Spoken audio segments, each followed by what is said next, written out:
But I don't know.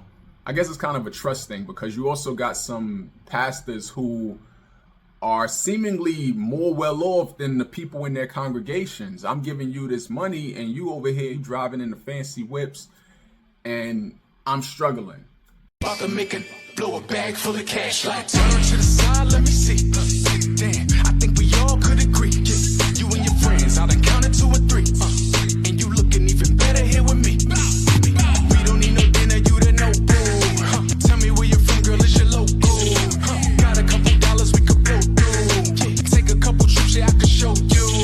Jump in my Impala, get the backseat going. That song you just heard is my new joint. It's called Blow a Bag. You can find it on all streaming platforms. Just search Hollywood Blow a Bag. Send it to your friends. More importantly, add it to your playlist. Appreciate you for listening. Now let's get ready to get into what's hot in these blogs. First up, Marvin Sapp has gone viral this week for a video that has resurfaced from the 2024 Paul Convention, where he's seen telling ushers to close the doors and for everybody that's in there to give $20. He was trying to raise a quick $40,000. He was urging the people in the building to give $20, and for people even watching online to give digitally. Even if you was in the building, he said, look, if you ain't got the cash, show me the Cash App. Let me see you that you donated $20, and then you could get up out of here. Now, I'm lying about the last part, but he definitely said he want to raise $40,000 for everybody to give 20, even if you ain't got it, show them digitally. He wanted them to come up. He like, I want to see 4,000 people or whatever, come up, $20. A lot of people took issue with not only how he did it, but the fact that he was telling the ushers to lock the doors. Some people looked at it as like a hostage type situation.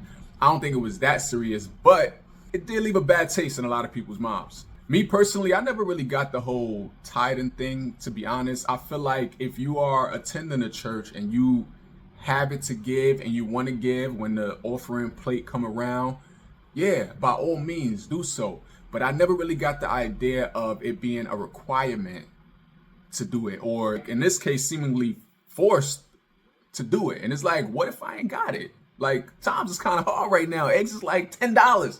I know tithes in general is meant to like help the church and go towards the church because they have bills and all of the things. But I don't know. I guess it's kind of a trust thing, because you also got some pastors who are seemingly more well off than the people in their congregations. I'm giving you this money and you over here driving in the fancy whips, and I'm struggling. But because the word suggests that I give this offering up, I'm going to do that. So it's kind of, it depends how you look at it. I personally don't attend church. So literally from the outside looking in, this is how it comes off. Marvin Sapp has addressed the controversy. He released a statement, and it reads in part, he said, recently a clip has gone viral of me challenging 2,000 individuals virtually and in person to plant a seed of $20 during an international gathering held at a convention center, with over 4,000 people in attendance that evening plus virtual viewers. In that same moment, I also challenged leadership to lead by example by sowing $100. That evening, I personally gave much more. He says some have taken issue with a particular moment when I instructed the ushers rather firmly to close the doors during the offering. He said to those unfamiliar with the church context or who may not regularly attend worship gatherings, this has been misinterpreted as holding people hostage as well as offensive. He said that was never my intent. He said the truth is, when finances are being received in any worship gathering, it is one of the most vulnerable and exposed times for both the finance and security teams. Movement during this sacred exchange can be distracting and at times even risky. My directive was not about control. It was about creating a safe, focused, and reverent environment for those choosing to give and for those handling the resources. That's one way to look at it. How do you guys feel about it? For me personally, I never would have paid it. Let's move on. What else is hot in these blogs? 45. Here we are. Another week, another Trump story. This time is him addressing the possibility of running for a third term. This is something that I kind of had a sense this is where he was going to lean towards, even during the campaign trail before the election day even happened. Just from comments he's made and reading Project 2025, and it all was kind of just like lead into this dictatorship type of thing where it's like, once he get in there, he might not try to lead that bit. So recently he actually addressed it, and said it basically flat out. It's a possibility.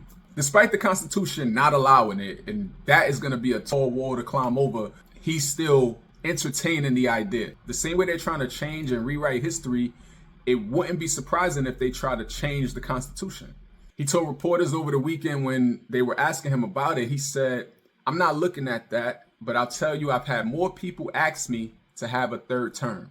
And I'm sure 10 of them was the people in his head, but that's another story. When asked about it a little later, he said, "I don't want to talk about a third term now because no matter how you look at it, we have a long time to go. We have almost 4 years to go, and that's a long time." And that part is accurate because despite everything that has been going on, and it feels like it's been a year already, your man's has only been occupying the White House for 2 minutes, about 2 months. But yeah, he's basically hinting at the idea and saying there are ways around it.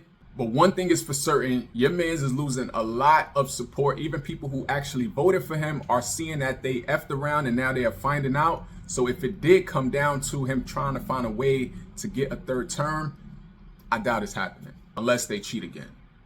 Allegedly. And that right there is going to conclude what's hot in the blogs for this week. Thank you for watching. If you rock with your boy, be sure to like this video and subscribe to the channel. Also, it's called Holliewood and Friends, which means I want to hear from you. Let me know in the comments your thoughts on the topics I just discussed. I appreciate you. New episodes every Monday night. Until next time, deuces.